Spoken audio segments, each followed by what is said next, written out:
আমরা ডাক্তারি করি, ডাক্তারি করার সময় আমার কাজটা যাতে সবচেয়ে নিখুঁত হয়, কারণ আল্লাহ পাক আরেকটা হাদিসে আছে আল্লাহ পাক নিখুঁত কাজ পছন্দ করেন।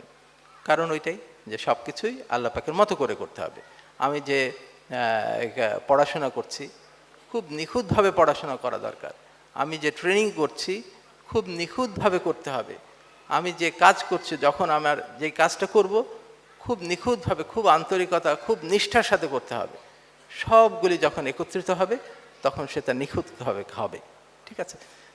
আচ্ছা, এই নিখুঁতভাবে কাজ করা এবং এই আল্লাহ পাকের সমস্ত গুণাবলী সহ কাজ করা দ্বারা আমার কাজটা মনে হয় আমলে সলে হওয়া সম্ভব, রাইট?